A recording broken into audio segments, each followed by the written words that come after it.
Let's have a seat, if you will. And as you do, if you don't mind, grab a Bible. Should be one there in your seats with you. You may have brought one with you or on your phone or however that works. But Matthew 25 is where we're going to be this morning. Go ahead and be grabbing that if you can. That'd be great. I want to say welcome to you. We're so glad that you're with us today. I'm Andy, one of the guys on staff, and would love to get to know you better. As I often say, we're not trying to build a crowd or a big church. We're trying to build a family. And so if we can help do that by helping you feel at home, we would love to do just that. If you see somebody around you who seems like maybe they need some direction or whatever, help them out, introduce yourself, let them know you're here. Even if it's your second week, you're 1 week ahead of them. So we would love for you to be welcoming to them and let them know that you're here. Today we're going to finish up our series called No One Stands Alone. And it's a different kind of series. It's been more, less teaching and more call to action. Our culture is a very isolated culture, and Christ calls us to be different. Christ calls us to live differently. And today in particular is going to be a very, very practical message. So I'm hoping to give you some things that you can walk away with and put into your day-to-day stuff. But first, I want to get real spiritual, real deep. I read an article this week that you need to be aware of if you're not. It's about a snake priestess from Poughkeepsie, New York. And so you needed to be aware of this. I'm not making this up. For $300, only $300, you can go to her establishment and get a snake massage. Have anybody else heard about this? This is in the news today, or in this week. You can get this. She puts 3 or 4 boa constrictors on top of you. They're like 6 feet each, and they crawl all around, all over you for an hour and a half. Now, you're not getting paid to do that. You're actually paying her to do that to you. And they asked her, they said, is there any guarantees about danger? I mean, what if they try to kill you or eat you? Or, how does that work? And she says, there's no guarantees. They're wild animals. She said, I don't force anything on them. I want them to choose their own path. It's very liberating. I've got a path in mind for them. If they were going to come close to me, I've got something very specific. She goes by the name Serpentessa. She's an interspecies facilitator, she says.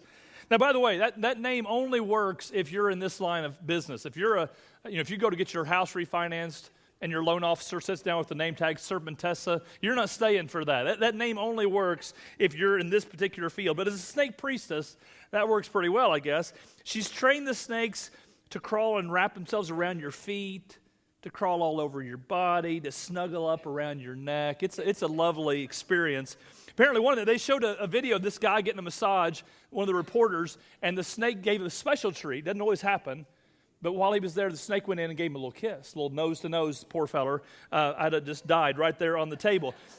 She says, Serpentessa says, and I quote, the snakes tone and stimulate the vagus nerve in our body that releases endorphins and oxytocin. Now, I can't say for sure, but I think I might release something else. I don't know exactly how that would work for me, but I'm pretty sure if you put 3 boa constrictors on me, there's more than oxytocin going to happen to me. They interviewed this lady. She had just gotten her first massage, wanted to see how that went, and she said, I felt like they were hugging me around the shoulders. Now, friends, I'm your pastor. Let me just be straight with you. If you're paying somebody $300 to get a hug from a snake, you need a buddy, like a fishing pal, a friend. Let us help you find that, okay? Get you in a group. We're here for you to help you out, all right? All right, in Genesis chapter 16, we find one of the most troubling passages in all of Scripture. It's about a lady named Hagar. Hagar had been treated terribly by Abraham and Sarah. She's a single mom on her own, running from an abusive relationship, and God appears to her. It's a troubling passage because for whatever reason, God doesn't fix everything. In fact, God doesn't seem to really fix anything. Now, if I were writing a fairy tale about God, sometimes the Bible gets accused of being a fairy tale, a bunch of stories. If I was writing a fairy tale, God would always fix everything. But God doesn't always fix everything in the Bible. He's not a genie. And for whatever reason, the Bible doesn't describe why. He doesn't fix everything for Hagar. In fact, he doesn't seem to fix anything. He just tells her to go back and try again. And yet he connected with her at such a deep level. She connected with him at such a deep level that she had strength to go on. And at the end of the conversation, Hagar and God, when she goes back on her way, it says Hagar began to use another name to refer to the Lord who had spoken to her. She said, you are the God who sees me. Now, I don't know, kind of reading between the lines, it seems like maybe she was cursing God before. Like she had a name for God. It wasn't the God who sees me. It was a different name. But now that she's spent time with him, she had a different name in mind for God. He's the God that sees me. This is such a big deal throughout the Old Testament. Time and again, God would show up to people's lives, sometimes to fix things, sometimes not, but always to let them know that he sees them, that he's there, that he is the God who sees. You see this in David's life, Elijah, Gideon, Daniel, the list goes on and on. And then with Jesus wanted to make sure that people knew that he saw them. He would often go to those who were outcast in society to recognize that God, in the flesh, Jesus, saw them.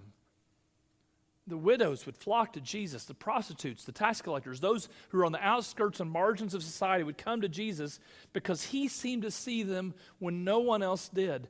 And then he passes that ministry on to his body, the church, and calls us, his people, to make sure people knows that God sees them.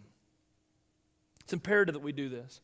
If you have your Bible there in Matthew 25, I want you to see this passage. We started looking at it a little bit last week. I want to look at it a little more today. Matthew 25, verse 31 says, when the Son of Man, Jesus, comes in his glory and all the angels with him, he'll sit on the glorious throne, talking about the end of time. All the nations will be gathered before him. He'll separate the people one from another as a shepherd separates sheep from the goats. So all the nations, that's the people groups. So all the people groups will come before him, and he's going to separate them out. Now they're hearing, I bet he's going to separate them out by people groups. This group over here, this group over here. That's not what he says. It says he'll put the sheep on his right, the goats on his left. Verse 34, the king will say to those on his right, come, you who are blessed by my Father, and take your inheritance, the kingdom prepared for you since the creation of the world. Why are they on the right? Because Jesus was hungry, and you gave me something to eat. I was thirsty, and you gave me something to drink. I was a stranger, and you invited me in. I needed clothes, and you clothed me. I was sick, you looked after me. I was in prison, and you came to visit me. And the righteous will say, Lord, when do we see you hungry and feed you, or thirsty and give you something to drink? When do we see you a stranger and invite you in, or needing clothes and clothe you? When do we see you sick or in prison and come and visit you? And the king will reply, truly I tell you, whatever you did for one of the least of these brothers and sisters of mine, you did that for me. Now, when I look at this, I think there's kind of two big categories. Last week we looked at the way God provides for us when we're in need. So we addressed the idea that they were hungry and thirsty and needing clothes, and God provided for them through us, his people, to let people know that he is Jehovah Jireh, the God who provides for us. And today I want to turn our attention to the other three. That God is the God, as Hagar said, El Roi, the God who sees, the God who is there and sees. He starts with saying when he was a stranger, you invited him in. When someone's a stranger, we invite them in. They know that God sees them because we see them. And like Hagar, people need more than just their temporary problem solved. Sometimes that's great and that really helps. Sometimes they just need somebody to go along with them, to not be alone, to not be forgotten, to know that someone else sees them, that God sees them. I looked at the word for stranger in the Greek language, and I was a little unprepared for what I found there. It was interesting because it's kind of a politically charged word, and we don't get political here, but I feel like I've got to teach this. The Greek word translated stranger is the Greek word xenos. It's the root word for the phrase we use now, xenophobia, that gets bandied around in political talk, and I'm not going to get political here. But it's the idea of having a fear or dislike or even a hatred for another people group. It's a form of racism, if you will. And Jesus says, when you welcome the stranger, the xenos, you're welcoming me. Now, let me make sure I'm clear. Jesus here is not addressing federal immigration policy. You can disagree on one side or the other of that. He's not telling us how to vote, but he is telling us how to love. He's telling us how to see people. He's telling us how to be his followers. But let me get at it for a second, just in case this is an issue for one or more. If xenophobe, you've got to look at that head on, because there's no place in Scripture for that. You know, if you get edgy in a room or a crowd where your ethnicity is not the majority, if there's an internal voice inside of your head that tells you that another people group or another nation is deserving of something different than what you feel like you're deserving of, then you need to challenge yourself. We all need to challenge ourselves to love the stranger, the xenos. Because whatever you do for the least xenos among us, you've done it for Christ. And God sees us, even when we feel like the stranger. Now, you don't have to be a foreigner to feel invisible. You don't have to be a foreigner to feel forgotten or unseen. And God wants you to know that he sees you, the Xenos, the stranger. Because the Xenos is not only vulnerable physically from all the things that come up of being in an unfamiliar place, strangers are also vulnerable emotionally. They're vulnerable spiritually, vulnerable to feeling forgotten or unworthy, to being separated from God because they assume that we're not able to connect with Him, that we're less than. Xenos can be a middle school student who doesn't feel like he or she fits in. They walk down a crowded hallway, but they feel like they're all by themselves. If that's you, God sees you. If that's happening near you, you've got to act to invite them in, Jesus says.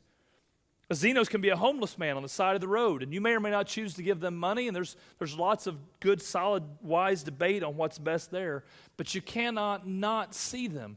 You have to see them. Different messages challenge me in different ways. I feel like I'm going right along with all of you and trying to follow God better and better. And this one in particular really nailed me. I got to be honest.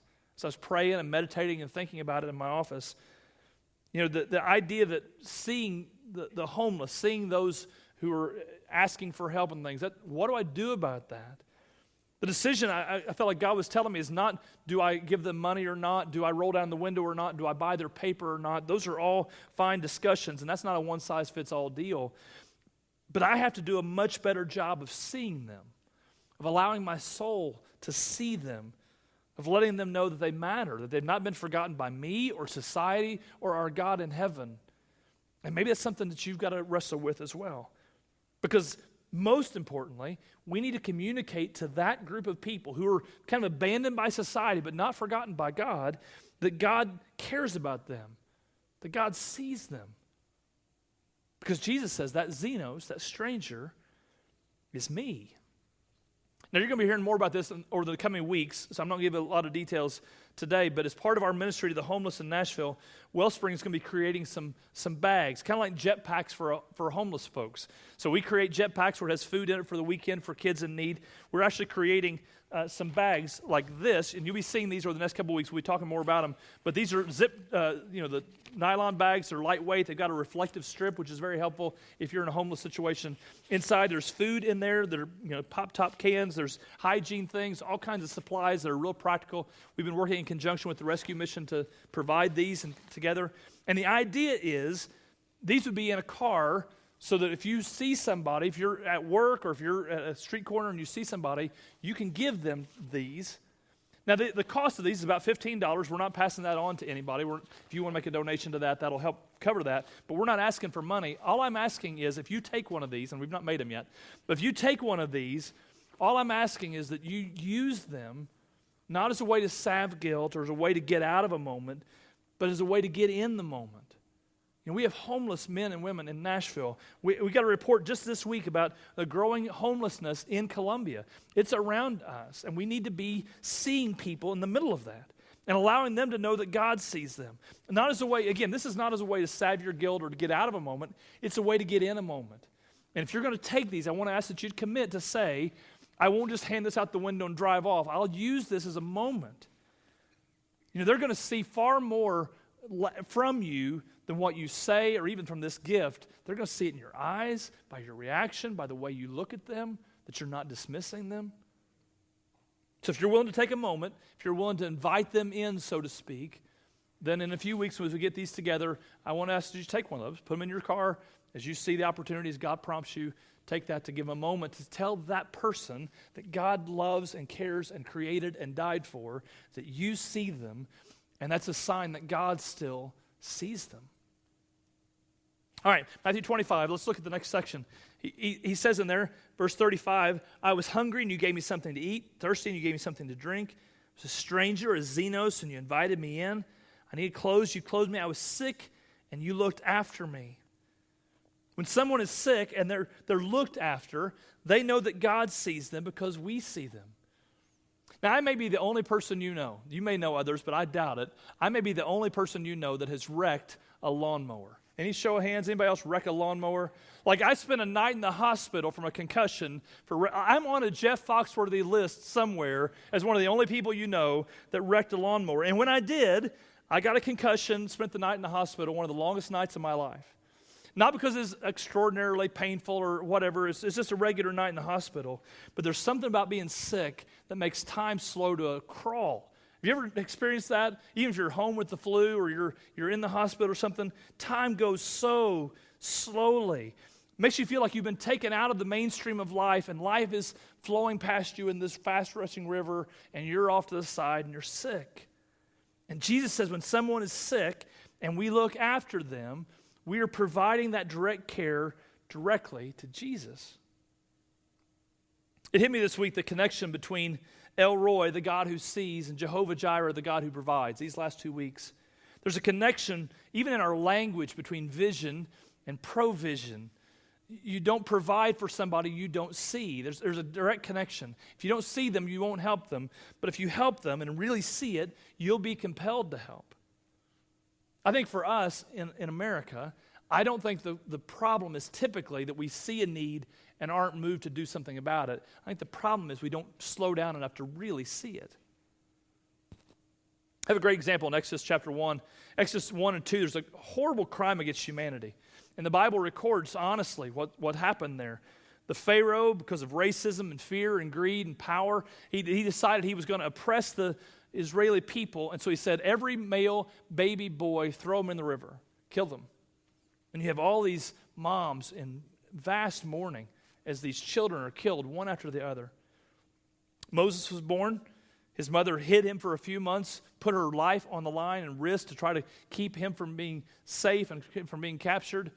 But once he got to about 3 months old, getting to get a little more wiggly, harder to keep contained, someone would be discovered eventually. And so she plotted out a plan, and she went and created a little basket, and she put him in the basket, and she went to the Nile River right when the Pharaoh's daughter was out in the water, and she floats the basket down right towards the Pharaoh's daughter. Now, why did she do that? I mean, it seems like that's the exact wrong person to introduce your child to. Her dad is the one saying, kill all the baby boys. Why are you putting him right in her hands?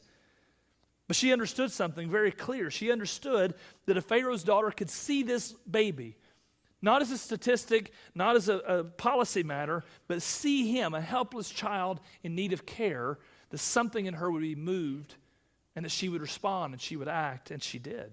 She would provide. You see, our struggle is not providing for those with needs. Our struggle is slowing down enough to see them. And when we see them, we provide. God, who sees, also provides. When we do that, we honor not only the one we're serving, we honor the one we're serving. Matthew 25 goes on to say that when someone is in prison and we visit, they know that God sees them because we see them. So we're supposed to go to those who invite the stranger in to go look after those who are sick, and to go visit the ones who are in prison. I think it's interesting. I never had noticed it until this week that he uses different words for going to visit the one who's sick and going to visit the one who's in prison. Did you see that? He uses different words. He said, you looked after me when I was sick. You came to visit me when I was in prison. Those are different Greek words. When you go back and look in the original language, those are different words. Came to visit me is a simpler word than looked after me is. Let me just explain it to you. The first word, looked after me, is the Greek word episkeptomai. I won't have you say it because it's kind of complicated and I have a hard time saying it myself. Episkeptomai. It means you go to visit, but there's more layers to it than that. You're going to personally look over the situation to find out, how can I help? How can I be of assistance? How can I go and do something positive here personally? The second word is the word erchomai. It means you came. You came to visit. And those are very different, and I think there's something for us to learn there. When someone is sick, we should go. We should help out. We should find out what's wrong, find ways to help. Maybe mow the yard or bring them supper or take them to a doctor's appointment. They're sick and they need our help. There's things we can do. When someone's in prison, there's not much we can do. We can't fix it. So we go to him and say, well, what do you want us to do? Get me out of jail? I can't do that. Nothing I can do about that.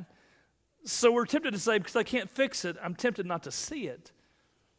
And Jesus says, you went to me when I was sick and you did all kinds of things to help. When I was in prison, you didn't fix anything, but you still came.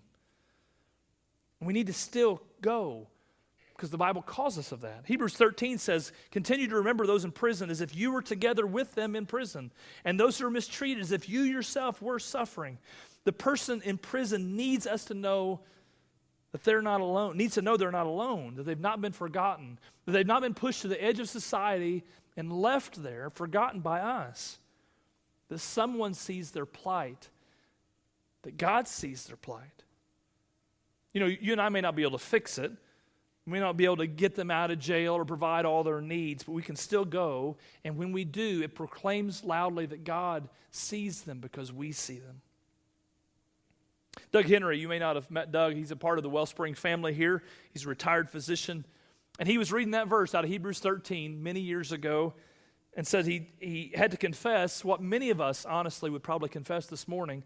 That is, I've never been to prison. I don't really know anybody in prison. I have no idea what it's like to be a prisoner. So how can I remember them as if I'm there with them? I have no idea what that's like. And so as a follower of Christ, he felt compelled to do something about that. So he began to go to the River Bend maximum security facility in Nashville and just find ways to get involved, find ways to serve. That was the year 2000, 18 years ago, and so much has changed in his perception over the last 18 years.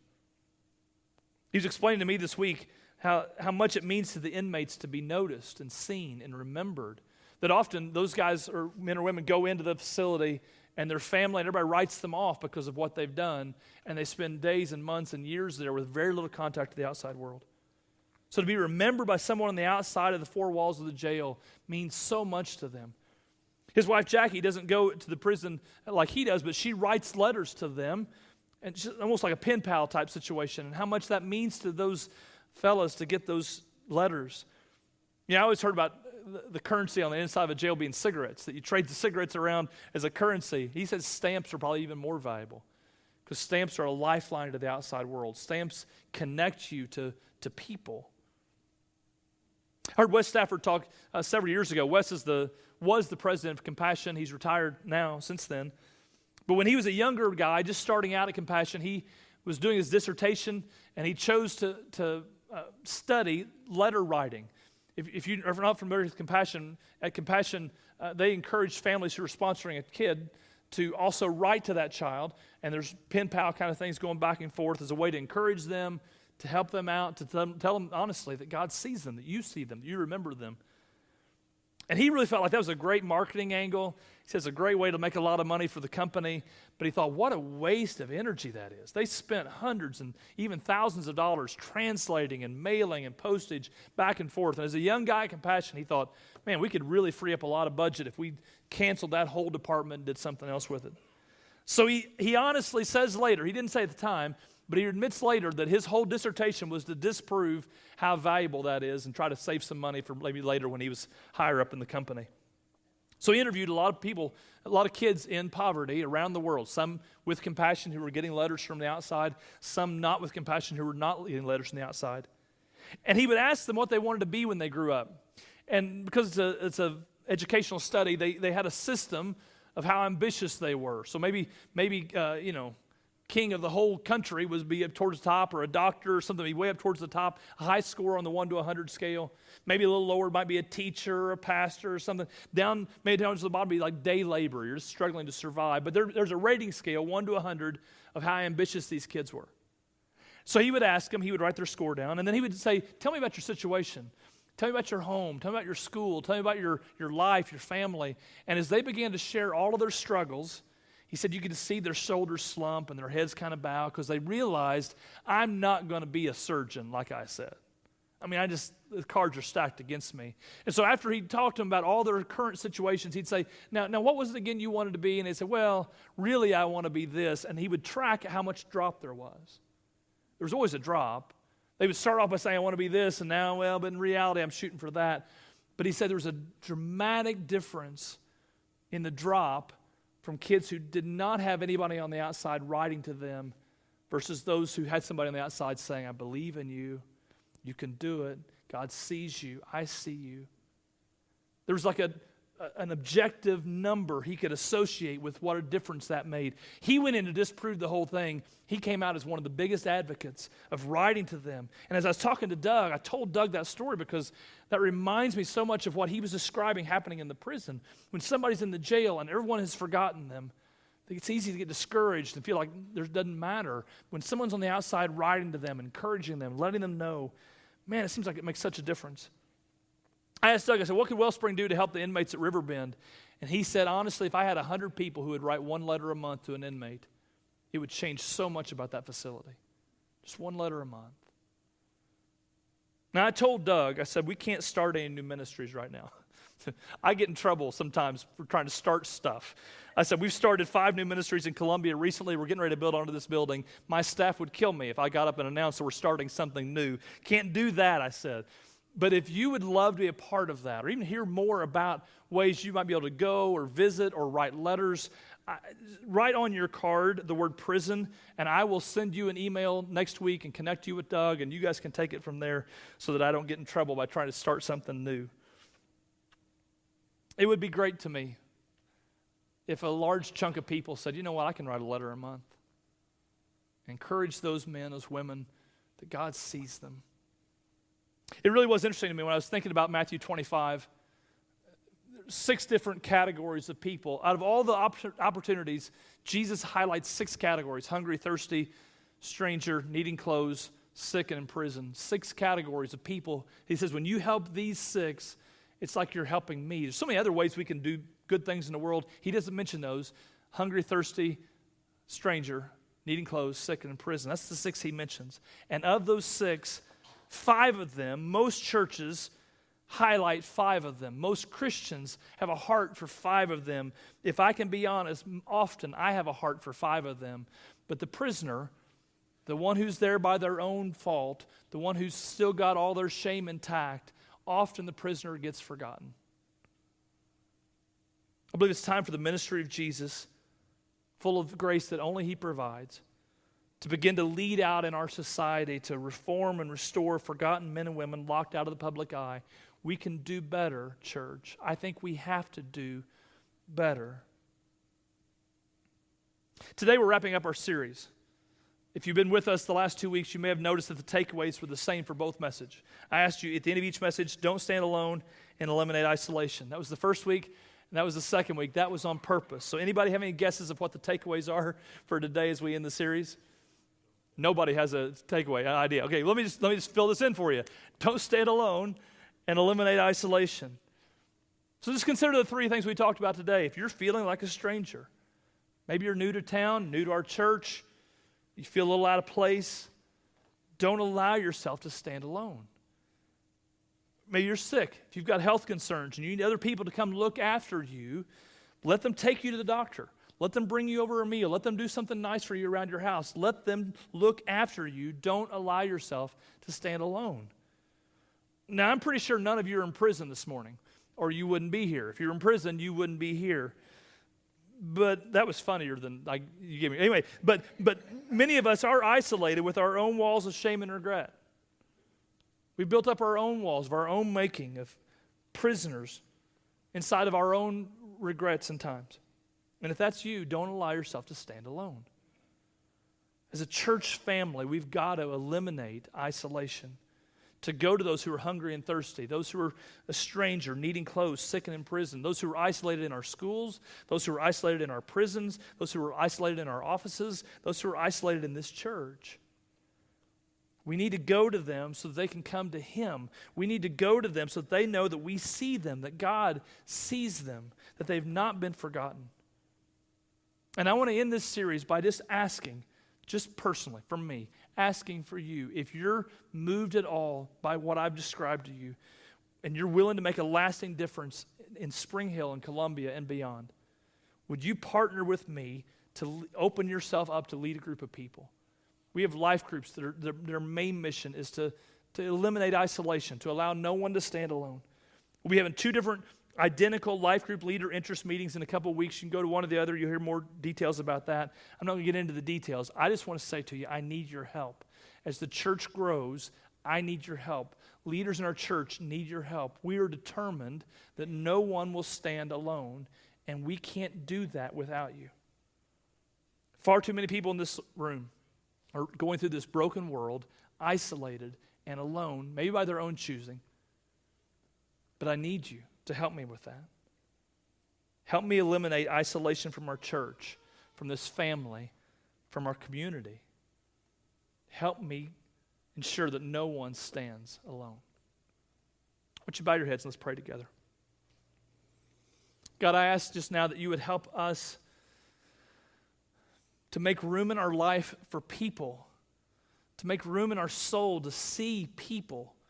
People who are in need, people who are isolated, people who are scared and worried, people who just need someone else to notice them, to see them. And God, we're just too busy.